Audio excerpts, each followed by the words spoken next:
আসসালামু আলাইকুম। আজকে আপনাদের সাথে শেয়ার করব একটা চকলেট পাউন্ড কেকের রেসিপি। তার জন্য লাগবে হাফ কাপ গরম দুধ, হাফ কাপ তেল আর 2টা ইনস্ট্যান্ট কফি। ভালো করে মিক্স করে আমি এটা একটা পাশে রেখে দিব। এখন একটি চালনিতে নিয়ে নিব 1 কাপ ময়দা। 1 কাপ ময়দা থেকে 3 টেবিল চামচ ময়দা কমিয়ে নিব।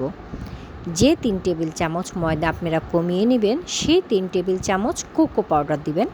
কোকো পাউডারটা অবশ্যই মালয়েশিয়ান ব্র্যান্ডের হতে হবে, অরিজিনাল মালয়েশিয়ান ব্র্যান্ডের কোকো পাউডার। আমি এখানে 3 টেবিল চামচ অরিজিনাল মালয়েশিয়ান কোকো পাউডারটা দিয়ে দিয়েছি। আপনারা যদি অরিজিনাল মালয়েশিয়ান কোকো পাউডারটা নিতে চান আমাকে ইনবক্সে জানাবেন।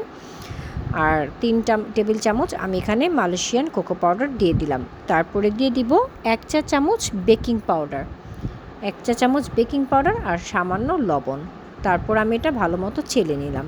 এখন একটি শুকনো বাটিতে 2টা ডিম নিয়ে নিব। ডিমটা নেওয়ার পর আমি এখানে বিট করব। যখন এরকম একটু ফেনা উঠে যাবে তারপর আপনারা চিনিটা দিবেন, ঠিক আছে? চিনিটা দিব। আমি এখন এখানে 1 কাপের থেকে একটু কম চিনি নিয়েছি। তো আপনারা 1 কাপের থেকে 2 টেবিল চামচ কমিয়ে নিতে পারেন, সমস্যা নাই। আমি অল্প অল্প করে চিনি দিব আর ডিমের ফোমটা করব।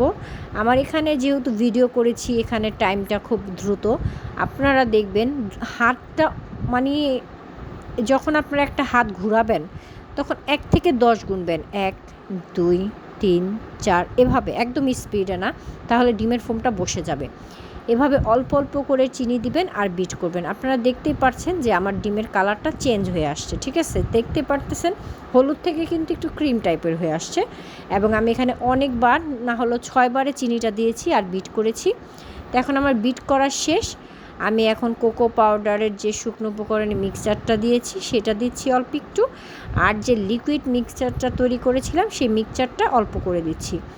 আর আস্তে আস্তে এখানে মিক্স করতে হবে হ্যান্ড উইক্স দিয়ে, এখানে স্প্যাচুলা ব্যবহার করবেন না।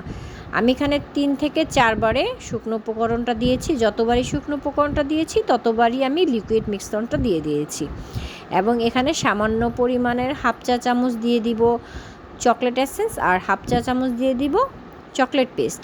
দেওয়া হয়ে গেলে আমি আস্তে আস্তে এটা বিট করব, ঠিক আছে? মিক্স করব। এখানে কিন্তু দ্রুত কিছু করা যাবে না।